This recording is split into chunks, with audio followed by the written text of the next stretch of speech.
Olá, pessoal! Mais uma aula sobre a República Brasileira, as muitas repúblicas após a proclamação da República. Hoje a gente vai falar da República Velha, mais propriamente do comecinho, a primeira república dentro da República Velha, que é a República da Espada. Vamos nessa?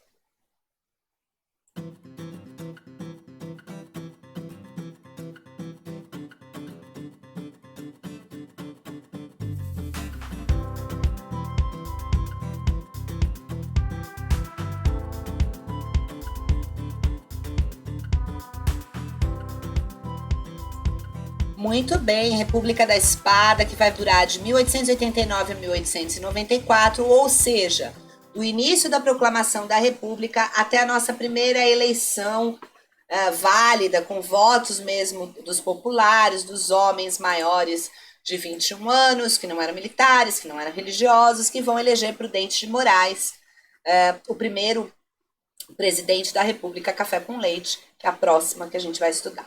Para quem não sabe como é que a gente chega até aqui, a gente teve um vídeo de proclamação da República. Eu avisei que eu vou dividir em 4 partes, essa é a terceira parte. Quem não viu o vídeo de proclamação da República, tá aqui no card, tá? Muito bem, quem é o primeiro presidente da República da Espada? Deodoro da Fonseca. Vai durar 2 anos aí, quase 2 anos, né? Não chega a isso porque ele vai pedir para sair antes. Não é eleito, é um governo provisório, tá? Ele é o líder da proclamação da República e ele vai ter a ideia de uma política econômica e de crescimento chamada encilhamento. Muito bem, encilhamento. Isso foi em 1890, tá? A política de encilhamento, primeiro o nome, encilhar é selar um cavalo, é um nome que vem do hipismo. Tá? Um cavalo ele galopa, principalmente nas corridas de hipismo, de forma rápida e ele vai embora, a galope. E era isso que ele queria quando deu esse nome, a sensação de que o Brasil ia crescer a galope, ia se industrializar, não ia ficar só refém da agropecuária ou da agroexportação, tá? Uma tentativa de crescimento econômico e industrialização do Brasil. Encilhamento foi isso, deu certo? Muito pelo contrário. Houve uma recessão imensa, muito desemprego, muita entrada de dinheiro americano, de dólar no Brasil, tá? Isso gera uma dívida imensa. Foi um total fracasso, tá bom? E ele vai pedir para sair, vai se renunciar. Mas antes disso, vamos ver o que mais teve no governo dele. Bom, em 1891 a gente vai ter a Constituição Republicana, a primeira Constituição da República, a segunda Constituição do Brasil. Nós temos várias constituições no Brasil. Constituição no Brasil é tipo, sei lá, exame de sangue que você tem que fazer todo ano para ver se está tudo bem. É, até 1988. Depois parou, né? Depois acho que ele disse, cansei de Constituição, tá boa essa daí, né? Mas a primeira Constituição foi a de 1824, aquela Constituição que deu mal bafafá por causa da Constituição da Mandioca, da Constituinte da Mandioca, em 1823, ainda no primeiro reinado. E aí, em 1824, deu por hoje. Vamos fazer uma Constituição e ela vai ser outorgada, já que vocês não conseguem decidir, quem decide sou eu, tá? Então, essa, além de ser a nossa segunda Constituição, e uma Constituição que teve uma Assembleia Constituinte mesmo, válida, ela vai ser a primeira Constituição da República, primeira Constituição Republicana, 1824. O que ela trazia de diferente? Acabou o poder moderador. Chega, né, o Dom Pedro I, ou Dom Pedro II. Institui-se os 3 poderes de verdade. É um presidencialismo e não mais uma monarquia, federalista e laicidade. Além disso, eleições com voto restrito, mais diretas, tá? Vamos falar um pouquinho de cada um desses itens. Para começar, cai o poder moderador. Lembram-se que Dom Pedro II tinha o poder moderador e todo mundo podia decidir lá os 3 poderes, mas ele que dava a palavra final. Acabou. Agora, quem executa as leis é o presidente, ou o governador, ou o prefeito, o chefe da província, no caso. Quem elabora as leis é o legislativo e quem julga se essas leis estão sendo cumpridas, fiscaliza-as, é o judiciário. Agora nós temos 3 poderes para a honra e glória de senhor Montesquieu, tá bom? Então acabou. Também acabou essa história de parlamentarismo, nós temos presidencialismo, tá? Então, temos até hoje o presidencialismo durante um pequeno período antes da ditadura, do governo Jango. A gente vai ter um parlamentarismo ali, meio fake, né? Mas por plebiscito vai ser se volta ao presidencialismo. O que mais que nós temos aqui? Federalista. Agora o poder não está centralizado no Rio de Janeiro. Agora nós temos leis provinciais e estaduais. O Brasil é muito diverso, eu repito isso em todas as aulas do tema, mas é importante que fique para vocês claro. E a necessidade de leis diversas também, tá? Laicidade, Estado laico. A igreja não tem mais poder do que o governo. Cada um pode expressar a sua crença da forma que quiser. É livre para expressar a sua crença ou até a sua não crença, tá? Nós ainda somos um Estado laico, é bom sempre dar uma ressaltada, tá? E as eleições, o voto era restrito. Homens acima de 21 anos, alfabetizados.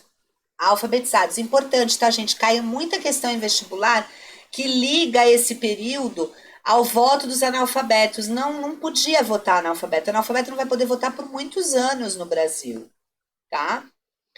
Ó, além disso, militares e religiosos não podiam votar.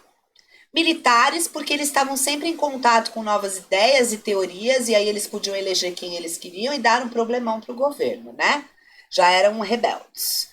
E os religiosos, porque justamente eles queriam deixar muito separada essa ideia de religião e Estado, tá? Então, ambos não podiam votar.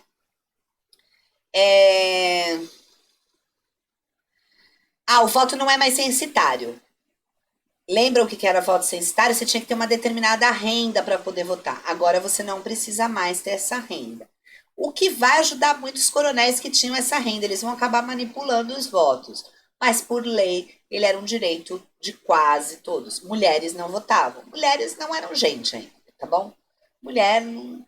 Por isso, os movimentos sufragistas, que eu também já citei em outras ocasiões, primeiros movimentos da mulher na sociedade, ou do feminismo, foi para ter direito ao voto. Vamos ao próximo marechal aqui. Bom, quando Deodoro vai renunciar com o fracasso do encilhamento, quem vai assumir é o Marechal Floriano Peixoto, e ele vai ficar de 91 a 94, tá? Também foi um grande líder no golpe e é chamado de Marechal de Ferro, porque ele sai vitorioso de muitas revoltas, duas principais, que é a Revolta Armada, entre 93 e 94, e a Revolta Federalista.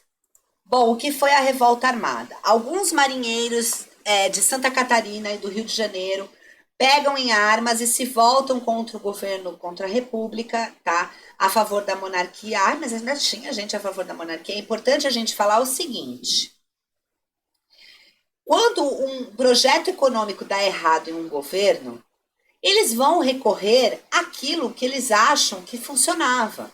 E para eles o que funcionava era a monarquia. Foi injusto. Dom Pedro II sai daqui com muitas honrarias. O povo gostava muito dele. Até mesmo os militares que dão o golpe têm muita vergonha de chegar para ele e dizer que, ó, o senhor foi golpeado, está sendo exilado, um abraço. Ele ainda sai com honrarias de chefe de Estado, de rei, né? Então, essas pessoas vão se voltar contra a República, vão se armar, vão para cima, são marinheiros e são aniquilados pelas forças do governo, ok? Bom, vamos por partes agora para explicar a Revolta Federalista. Ela também vai ter um nome que vocês podem encontrar em alguns vestibulares, como Revolta da Degola, porque quem perdeu, perdeu o pescoço também, tá?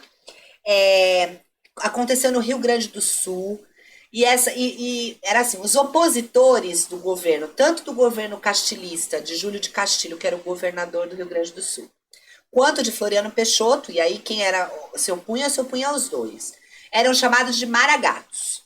E aqueles que apoiavam os dois eram chamados de pica-paus, até por causa do lencinho vermelho que eles usavam em apoio eram os castilistas, né, e apoio ao Castilho e a Floriano Peixoto. No final dessa guerra, né, dessa revolta, dessa rebelião, os maragatos acabam perdendo, são aniquilados pelos pica-paus e pelo governo e são degolados, tá? Então foram duas revoltas principais que Floriano Peixoto vence e acaba tendo o nome de Marechal de Ferro. Lembrando que na revolta da degola morreram mais de 10 mil pessoas, tá? Continuando. Obras públicas. Neste período vão ser feitas muitas estradas, ferrovias, portos, até edifícios públicos, tá? Se vocês pesquisarem, posso estar enganada. Mas eu acho que a Alfândega de Santos é desse período, Bolsa do Café. Então, edifícios públicos nobres são feitos neste período. Eu acho que a Bolsa do Café é um pouco mais antiga. Olhei aqui na minha bola de cristal, chamada Google, e aí é o seguinte, a Alfândega de 1934, o prédio atual, né, que tem na Praça da República, então já no governo de Vargas. E a Bolsa do Café de 1922, do período do café com leite, então bem compreensível a Bolsa do Café ser desse período. Mas está ali, entre a velha República e a República, o Estado Novo, tá? Agora está atualizado. Mas grandes obras, como estradas, obras de infraestrutura, lembra que eu tinha falado para vocês na aula sobre, não sei se segundo reinado ou crise no segundo reinado, mas que eu disse para vocês que com a vinda dos imigrantes há um poder de dinheiro, de compra, de capital, de consumo, e aí as pessoas começam com as suas pequenas manufaturas, isso vai começando a crescer com as fabriquetas, gerar produtos que podem ser vendidos porque tem um público para consumir. E tem infraestrutura, era Mauá, isso vai continuar e no governo do Floriano Peixoto mais intenso, tá? Vamos voltar aqui para os slides. Primeira eleição que a gente tem, que vai ser organizada pelo próprio Floriano Peixoto, tá? Vai ser vencida por Prudente de Moraes e Floriano Peixoto é quem organiza essa eleição. Por que ele organiza? Gente, quando eles tomam poder, eles não têm a intenção de ser presidente, eles são presidentes provisórios. Deodoro deu aquele ruim, né? E Floriano Peixoto fez a parte dele como militar, que é conter as rebeliões e colocar a ordem sob força, mas agora era necessário que se tivesse uma pressão política muito grande para que se elegesse um presidente mesmo. O povo passa a tomar consciência do que está acontecendo e precisa legitimar aquele poder, tá bom? Assim, a gente termina a República da Espada com a eleição de Prudente de Moraes e vai começar a República Oligárquica no próximo vídeo. Espero vocês. Curte, compartilha, se inscreve e a gente segue aqui juntos. Até a próxima.